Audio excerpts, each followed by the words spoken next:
Yeh Shem Adonai Mevorach Me'ata V'ad Olam. Hashem's name will be blessed forever and ever.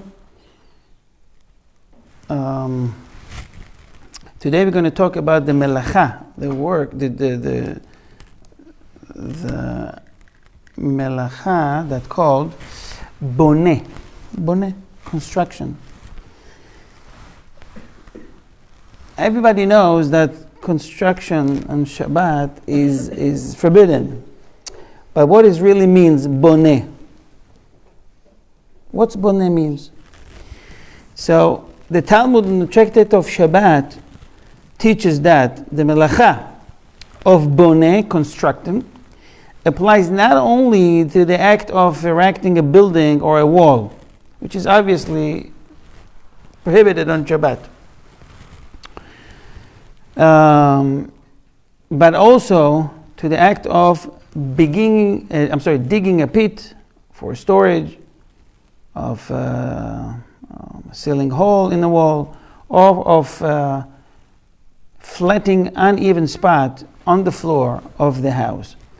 A Jew who performs any of these acts on Shabbat is guilty of the capital offense of Shabbat desecration. Okay, because like you're completing something. We'll see a few halachot later so you understand what I'm talking about. Another of the 39 forbidden melachot is that of makeh bepatish. It's Hebrew. Makeh, patish means a hammer. Makeh means hit. Sometimes if you put the last nail, it's called makeh bepatish, meaning you completed the work. Were you able to see me with that? I'm straight or upside down? On the Facebook. Okay. Another of the, as I said, okay. Another of the melachot is that the melacha makeh patish. This is an act of repairing, of improving a utensil or a building. In the Talmud, there are several cases where the sage disagreed. I'm okay? Okay, thank you. And disagree whether an act involves the melacha of Boneh or the melacha of makeh bepatish. So it doesn't matter if you're starting it or you're just finishing it. Okay? There's something to fix, you just put the last screw. I didn't build all of that, just put the last screw. It's considered that you completed the job. Finishing the job. There's many examples for that. I don't know, on Shabbat, one of the chair's leg fell off. It's easy to put it back. It'll be forbidden on Shabbat. Because like you're building something now. Nevertheless, it's not new. But the complete of this job considered as boneh. A door fell off one of his hinges. Thank you. So it's so easy. I'm just putting it back and putting the nail back. On Shabbat, it's forbidden. Just leave it as is. Okay.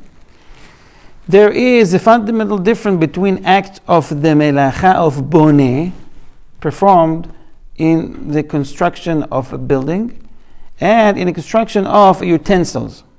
If someone builds on the ground, he is guilty even if he does not fasten the building materials to one another. For example, the act of hanging a door on its hinges is a capital offense of the melacha of boneh, constructing. When constructing a utensil, however, one is guilty only if one attaches the pieces together firmly. You can do it with hinges, you can do it with nails, screws, glue. Utensils is different than building a wall, for example.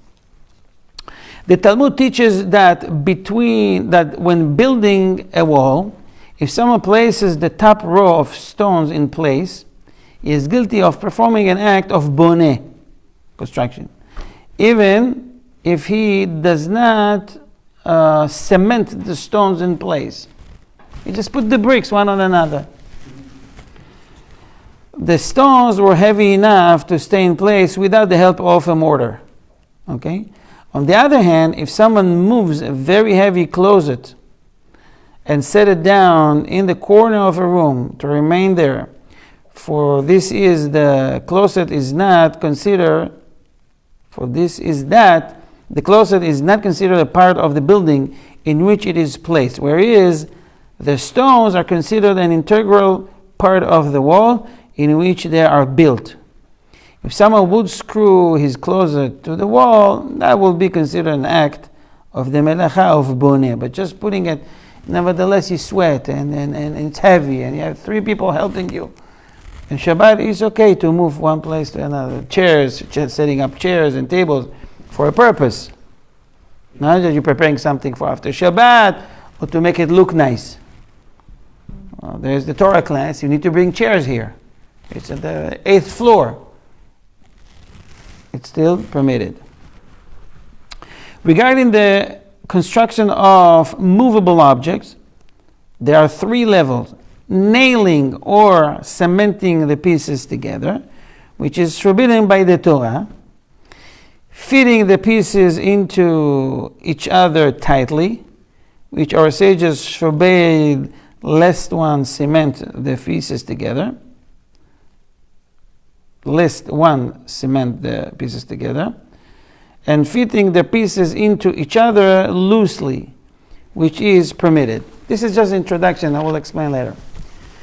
The Talmud describes these 3 levels in the following example. If someone nails together the pieces of portable bed, he is guilty of performing an act of melacha of makeh b'patih. So, I don't have a bed to sleep tonight. Sleep on the mattress. You can't buy a bed from IKEA, for example, and try now build it on Shabbat.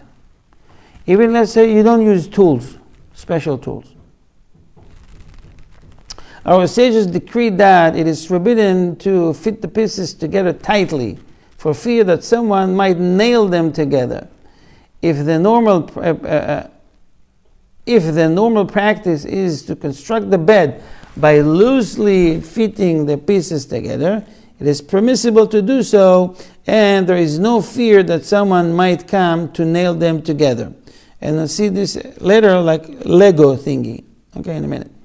The Bet Yosef ruled that it is forbidden to fit the pieces together even moderately tight. Bottom line, in more recent centuries, the poskim have dealt with the question of putting together utensils whose pieces screws into one another. There are several opinions regarding this, but on the Rishon LeZion, in Yabi Omer, Rabbi Ovadia cited the Ma'amar Mordechai, who ruled that it is permissible to screw the pieces together tightly on Shabbat, since there is no fear that one might nail the pieces together. If one normally puts the utensil together and takes it apart each time it is used, one may screw the pieces together tightly. If one normally puts the utensil together and leaves that way, one should refrain from screwing the pieces together tightly. That's just titles we'll see in a minute. Some people using utensils on Shabbat, they're screwing it together. For example, 2 pieces of goblet for the Kiddush. So you take the cup, and then you take another piece and screw it together and put it in. Okay? There's some cups like that. They're putting in a display. In a display, it's too tight, so they break it into 2 pieces. Or this is how it comes in a nice box, and you put it together. So it depends. For the mitzvah, it's permitted, not permitted. You're screwing. Bottom line, you're screwing something. Baruch atah Adonai Eloheinu melech haolam she'akol nihyo b'dvaro. As explained above, I don't know if you ever studied it yet. One may permit children under bar mitzvah age, to play with construction toys such as Lego blocks and similar sets on Shabbat. They may snap the pieces together to form a toy house or tower. This is not an act of the Melech of Boneh, constructing. The children may take apart their creation on Shabbat as well.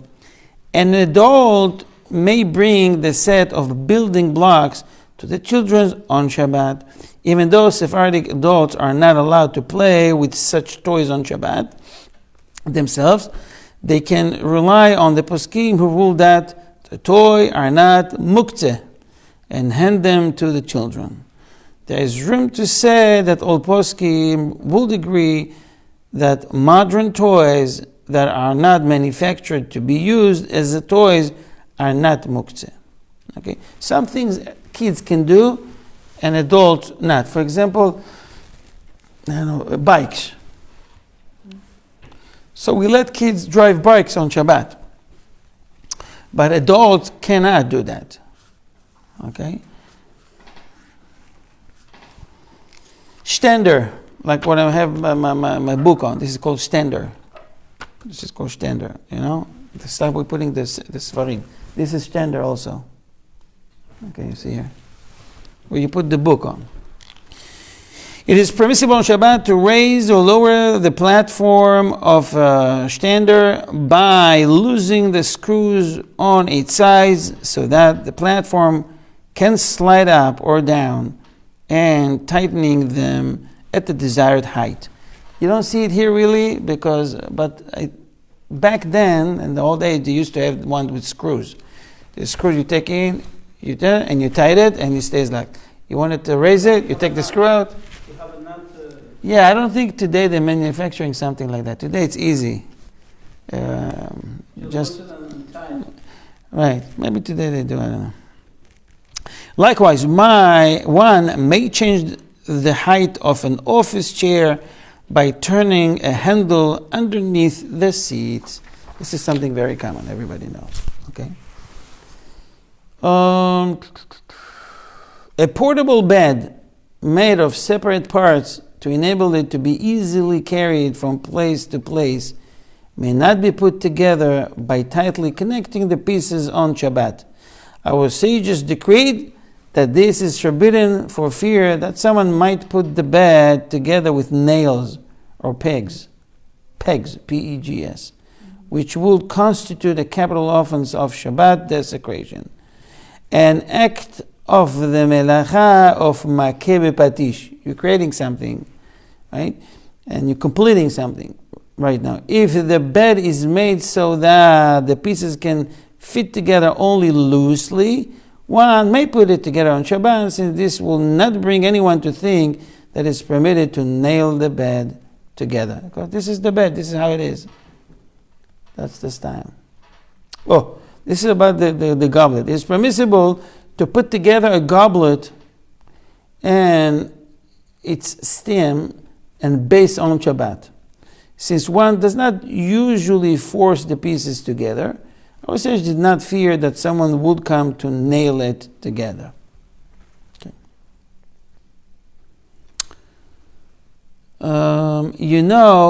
The hot water bottle made out of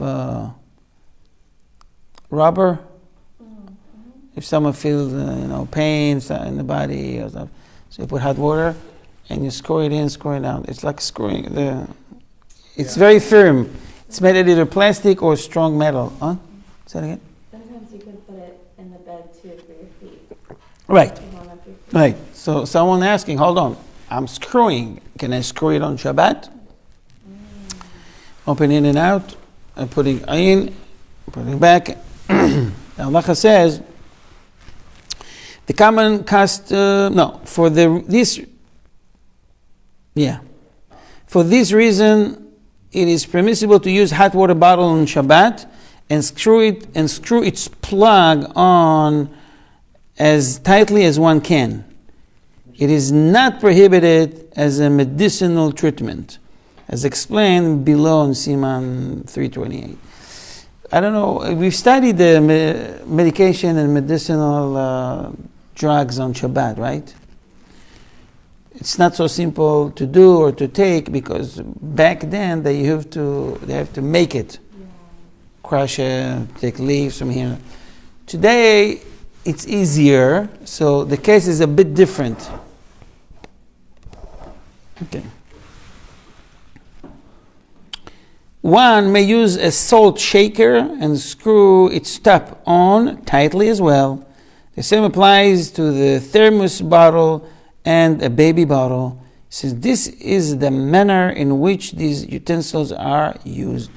I don't know if you saw, you went to Shabbat, I don't know, Ashkenazi house. Do you see if they opened a soda bottle or it was opened before Shabbat? You notice that? Yeah, They open before? Yeah, unless there's someone there who doesn't follow that custom, then they ask them. They ask them to open it, huh? Mhm. Okay. So Yeah, just certain So ones do. They don't when follow. they open the cup. So let's see what's the problem with this issue. What's the thing with this issue? We've learned that you can create something, right, on Shabbat. You can livnot, boneh, make boneh. Yeah. Now it's closed. You want to take it out. You create something now. You couldn't take the juice or the coca, the soda out of it. But now by breaking the ring, Yeah. right? Now you can drink. Okay? So the question is, you can unscrew on Shabbat. So according to Sephardi, according to one opinion, is called mekalkel. You are destroying something. Yeah. Destroying something is not forbidden on Shabbat. But they're saying, okay, destroying is actually fixing it, because they're fixing it for you to drink it. Because I can destroy that wall in Shabbat, right? Right. There's a wall, I don't care. Right, so destroying on Shabbat is permitted, right? So I'm destroying the ring, but they're saying this destroying is actually building. By destroying it, now I can drink. I built the situation now. I built something that I can drink. So is it permitted or not permitted? In a minute. A few halachot before that. The common custom is to use a bottle to distribute fragrant rose water on Shabbat. This bottle has a screw-on perforated top through which the rose water is poured. And when it is emptied, the top is unscrewed so that it can refill and the top screwed on again. The practice is permitted and solely today, like the spritzer we have, the spray we have for cleaning and stuff like that. Back then they have something like that, and they have something with like a balloon, like they do the blood pressure for you. So I don't know if you're familiar with that. I don't know if today they have, but when I was a child, it was very common, right? They have this squeeze. The practice is permitted and solidly based on the halacha, since the bottle is made to be used in this manner. There is no prohibition against screwing the top, unscrew it back and on. It's all good. Next. What about women that wants to open a necklace? It's screwed. Can they open and close it on Shabbat? What happened? Oh, I was just saying, I never thought of that. I've done that before. Okay, so let's see if this is permitted. Likewise, a woman may screw tight the latch on the necklace or a charm, since it is not screwed on extremely tightly, and the intent is to open and close it with each use. What about the bottle of the beer, the one have the system to... We'll see this. I will answer it today, Bezalel. Don't worry. It is permissible to screw a carbon dioxide gas canister to a soda making machine. In Israel, we call it sifolux. I don't know if you're familiar with that today. And to use it to inject the gas into water.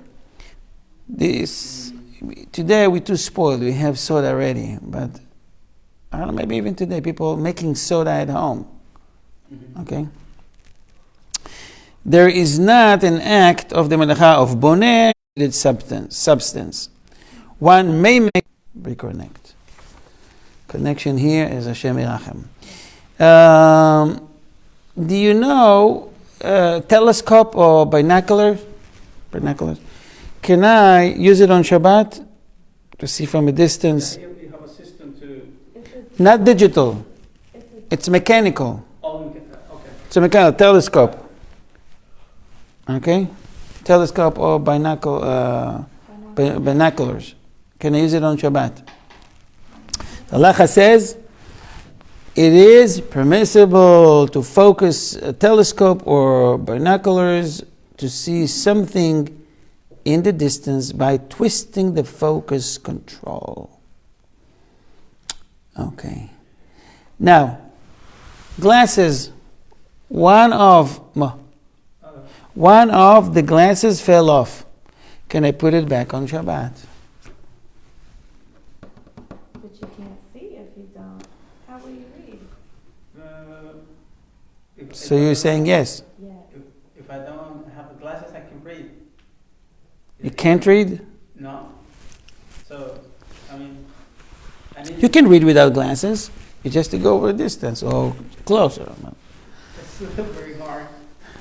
But it'd be very, very hard to drive. But you don't drive. Oh, someone here paying attention. As it is explained above, Shimon 307-116, that if a lens comes out of eyeglasses frames, it is most proper to refrain from putting it back, even if one, listen till the end, if one does so temporarily without tightening it into its place. If there's a great need for it, however, like you don't see, or you can trip on something, or you got, night blind, one may be lenient and push it into the frame without tightening the screw. We need not fear that someone will want to tighten the screw as securely as possible, since he is liable to break the lens with the pressure. In any case, one may instruct a non-Jew to put the lens back into the frame, especially if one needs the eyeglasses in order to study Torah. Yeah. You have a good reason for that. Okay. You want to wake up early in the morning in order to make it to the shiur, to the class, 9:30. 9:30 Shabbat, we have a class. And you don't want to be late. And you don't care about raining or drizzling or the weather outside. You don't care because you want to go study Torah. So, the question is, if I can use an alarm clock that will wake me up on Shabbat. And it makes a lot of noise. Or whatever noise it makes. Mechanical? Or Mechanical. Digital or electrical, there's no question you cannot use it. I mean, yes, you can use it if you adjust it before Shabbat. Yeah. On Shabbat itself, you can adjust it. I'm using my phone. I just put it in a way I can't reach, and already set up before Shabbat. Yeah. And for 30 seconds, is making noise. I put it, let's say 5:30 in the morning, 5:40, or 5:45, just to make sure that. So the question is, can I do the mechanical clock on Shabbat, adjust it on Shabbat, and turn it off on Shabbat? Adjust the time, the alarm, turn it off. It's mechanical, completely mechanical. There's no batteries, not a battery operated. It's only mechanical. The answer is? Programming this on Shabbat? Program it on Shabbat. No. What about using it? By using it, yes, and you can. Okay. So the answer is, it is. It is forbidden to wind up a mechanical clock on Shabbat if it has stopped working. That is considered an act of the melacha of makeh bepatish. If the clock is still running, however, one may wind it up to prevent it from stopping. one may certainly rely on the leniency if it is for the sake of a mitzvah, such as to know when to go to prayers or at Torah classes. About the alarm clock, it is permissible on Shabbat to adjust the hands of a mechanical clock to the correct time, but not if it is a battery-run clock. Okay, so you have a clock. Make sure that to wind it, you have to you have to. If it's already dead, you can't do that on Shabbat. But if it's working, and you want to add more round, more swings, it's permitted. It is permissible on Shabbat to wear watch that automatically winds itself up with each movement of the hands. You familiar with that? My father used to have such a clock. It's on. Right, You have it right now. Anytime you move, the shake, right? as long as I'm moving, it stays going. So going. It's fill up its battery. So it is permissible on Shabbat to wear a watch that automatically winds itself up with each movement of the hand, since it is permissible to wind up watch that is running. As mentioned above, it's already running. It's not that you're taking it from the drawer now and dead, and now you're starting. That's one. Certainly this is permitted, since when moving the hand, one does not do so in order to wind up the watch. So even those poskim who ruled that it is forbidden to wind up a watch that is running would agree to this. If the watch has stopped, however, one should not put it on in order to make it start again. Even if one wishes to wear it strictly for ornamental reasons, such as might be the case if it is gold watch, one may not be lenient. Okay, I just want to say, listen, I'm going to use it I don't care about the time. I just want to use it as a jewelry. It's a beautiful watch. It's still going to be forbidden. All right, be good? You guys good? Can you repeat the last one? Never mind. One may wear a watch on Shabbat even if it's battery powered. It's a problem with the new one we have today, which is also a phone. What do you call these watches? Like an Apple Watch? Yeah, like an Apple Watch and stuff like that. That might be a problem. Not might be, it's a problem.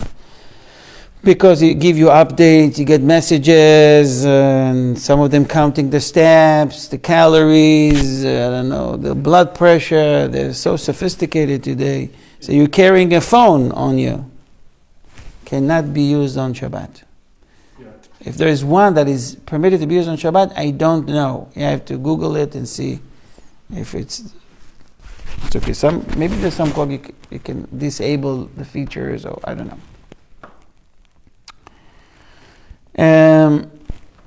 Mattress, that air mattress that you inflated with air. Can I do that on Shabbat? We have a guest or someone came. I need to put air. Or with the one that, the pump. So someone can use it on Shabbat.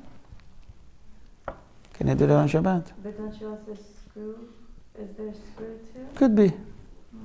It is permissible to inflate an air-filled mattress on Shabbat. So we learn about making things or making new things, right? I love to drink my soda with ice cubes. And I want to make ice cube on Shabbat. So I know it's going to take 20 minutes, 30 minutes to get ice cube. I want to put it in a tray, put it in a freezer. Let's say 9 o'clock in the morning. And by 11, we do Kiddush, I have ice. When do you do it? On Shabbat. Or Friday night. I want to make it, so I have it in the morning. Can I make ice on Shabbat?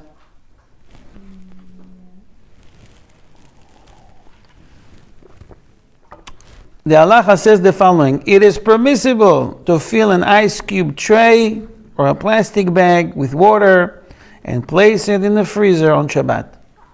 It is recommended to refrain from trying the bag should by forming one knot on the top of another. Okay? So if you want to close to tie this plastic bag, make sure not to do it too tight with two knots. 1, 2.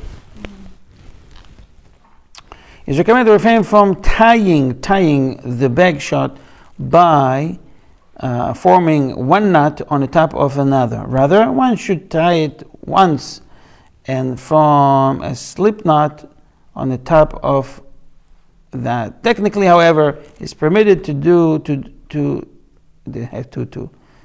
tie two knots on the top of one another. Okay, see, Shabbat is not easy. You have to remember all this stuff. Can I freeze food so they won't get spoiled on Shabbat? Yeah. Sammy, can I freeze food?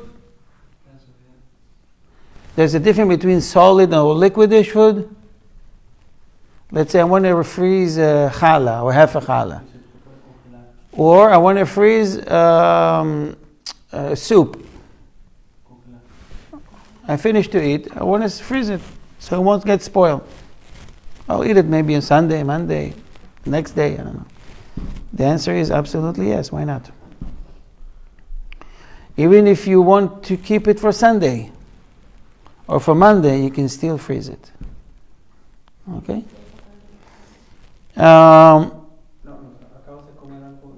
Anybody here wears dentures? Dentures? Someone who wears dentures may use the powder that glues the denture to his palate on Shabbat, as he does on weekdays. You think it belongs only to all elderly people? You'd be surprised. Some young people using it. They broke their teeth when they were young, or the hockey player, or you name it. Okay. Now, about the bottle that we discussed before. Many plastic or glass soft drink bottles, by the way, this could be a question. It's a very common question to ask a candidate. So listen to this, okay? Because it's very common, something that happens almost every Shabbat. They tell you, can you open a soda bottle or soda can? Tss. Can you do that? So we'll study what's the halacha for Sephardim. Many plastic or glass soft drink bottles are topped with a tin or plastic cap that is separated into two parts, but the bottle is opened. Right? You open it, there's a ring. Yeah. Two parts. It is permissible to open these bottles on Shabbat. Yeah.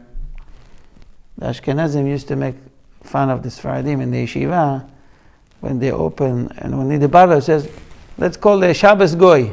Shabbos Goy is like, God forbid, he's not, he's free from all the halachot. And you can count that. We make fun of them on other stuff. So they can ask a Sephardi guy? Yeah, if you open the bottles, they can drink. Breaking the cup into two parts is not an act of mekalkel, spoiling, destroying, ruining, which our sages forbade on Shabbat. Although the bottle cup can now be used to reseal this bottle or any other bottle, it is not considered an act of making a utensil. I can use the cup back or another bottle. So I created something. I created a cup. Now it's a top. Now I can use. Don't worry about it. My intention is to drink. How can I get the drink without opening it? So Ashkenazim open it before Shabbat to avoid this situation. Anyone who, as an act of extra piety, if you want to be extra tzaddik, extra righteous, make sure to open all the bottles he plans to use before Shabbat, will receive a special blessing from Hashem. What about the tuna can? Same, but let me see if I get it today.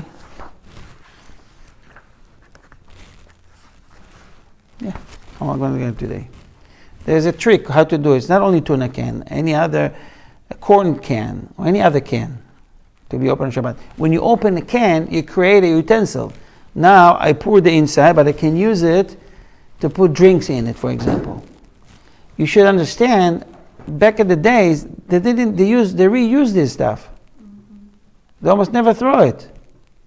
Even today, in places that people are poor, they're using it for cups, to put nails in it later, or whatever, you name it. Okay, you understand what I'm saying?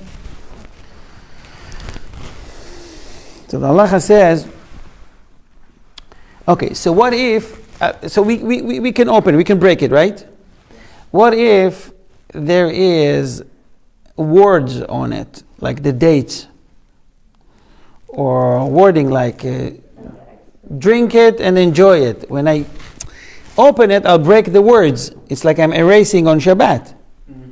In the case that I have wording or numbers on it, can I still do it? The halacha says, if there are words printed on the bottle cup and they become torn when the bottle is open, it is nevertheless permitted. It is not considered an act of the melacha of erasing written words. Likewise, it's permissible to tear off the plastic cover that commonly is used to seal the bottle over its cup. Like a lot of wine bottles have this plastic extra, right? It's okay, but usually you're erasing something there. It's they're kosher and symbols, and it's okay. Even so, it is good and pious act to open these bottles before Shabbat begins. Pious means Hasid, means someone that cares about all opinions. And he wants to make sure, I know I'm Sephardi, but if there's a great Rabbi Ashkenazi I'll just open it before Shabbat. Whenever he can, he wants to be covered by all opinion. Not easy to go with, or to act, but I'm just saying it, so if you want to do that, you will be blessed. What about plastic bag of milk? In Israel, they are coming in plastic bags. Plastic bags of milk, they are sold in the land of Israel. In other packages of food, I want to cut it, may be torn open on Shabbat, and especially if the person destroys the packaging as it opens them. So it doesn't show that he wants to use it for something else. It's like a banana. I can't eat the banana if I don't open it. Yeah. I have to open the plastic in order to get what's inside. Inside I have crackers, I have waffles, I don't know what I have, chocolate. I want to eat the inside. But you're erasing, and I don't care what it says about on it. My intention is to get the food, not to erase what it says on it.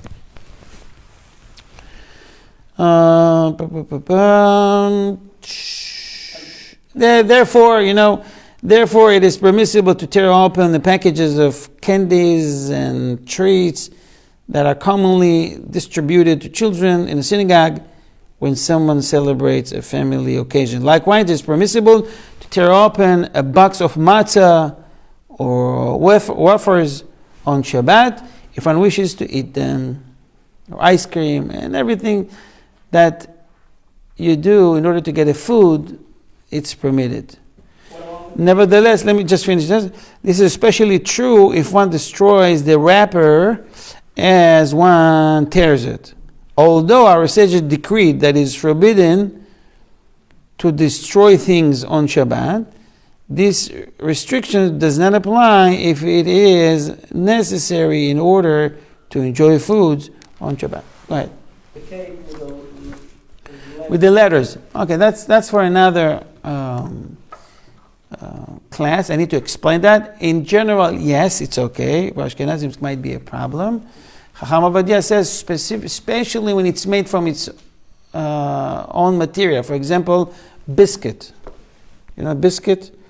Yeah. So biscuit, there's wording on it, but it's made from the same material. On a cake or birthday cake, there is the cake, and it might have wording Mazal Tov or Happy Birthday, in cream or I don't know, chocolate. It's not the same like the cake. So some fear the mighty Shabbat, they're cutting it before Shabbat. According to Chabad, it's permitted, but we'll get there. We'll get there. I'll explain the whole halacha. What it means. About the cans that you mentioned, the tuna cans. Technically, it is permissible to open cans of food on Shabbat, and even to use a can opener. This halacha is based on the Talmud's example of dates wrapped in disposable packaging, which one may tear open on Shabbat in order to eat the dates, since the packaging is not used again. Even so, if it is possible to open the can before Shabbat, or to poke a hole through the bottom, if you can, before opening the top, it is proper to do so. Because you're showing, I'm not going to use it again. So what people do, they make a hole, ding, and they take the juice out, and then they open from the top. You take the inside, tuna, whatever, okay? And you can't really use it because there is a hole in it. So, according to all opinion, you're good. 2 more minutes. About the soft drink can, the one you open, right? Technically, it is permissible on Shabbat to open a soft drink can by pulling on the ring attached to it, to its top, thus forming a clean opening to pour or to drink through it. Since the can is disposable item, opening it is not considered an act of fashioning a utensil. Even so, it is best to refrain from opening it completely. You know when they're making cement? People make cement, driveway or whatever. So they tell you for the next 2, 3, 4 days you need to water it. I don't know if you know that. Otherwise it will crack. Okay? So you water it, especially when people making, it's very common in Israel. The houses made out of bricks and cement. Strong and solid houses. So it's highly recommended not to start something like that on Thursday or Friday, because you have to water it on Shabbat. Yeah. You have to water for 2 or 3 days. I don't know if you saw that they're watering cement after making. Okay. Yeah. Okay. It is forbidden to pour water onto freshly poured concrete to help it set correctly. Even if someone wishes to wash his hand over the concrete, like it's tricking the system, hiding his intention of irrigating the concrete, it is forbidden.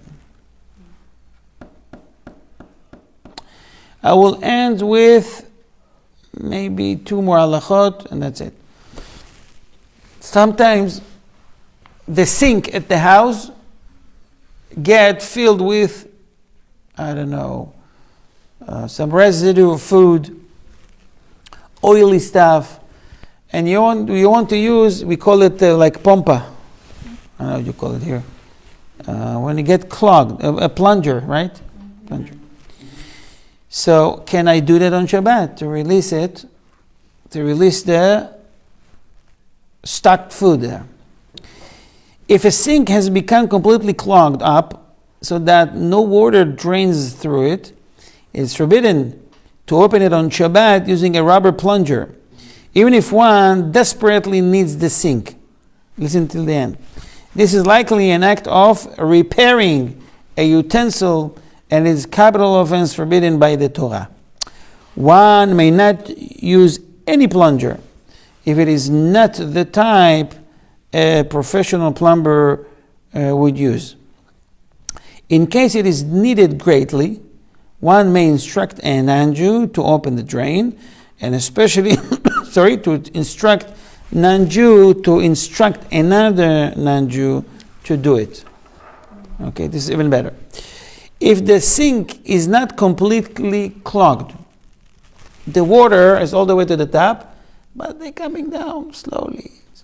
It's clogged, but it's not completely. It's a different case. Yeah.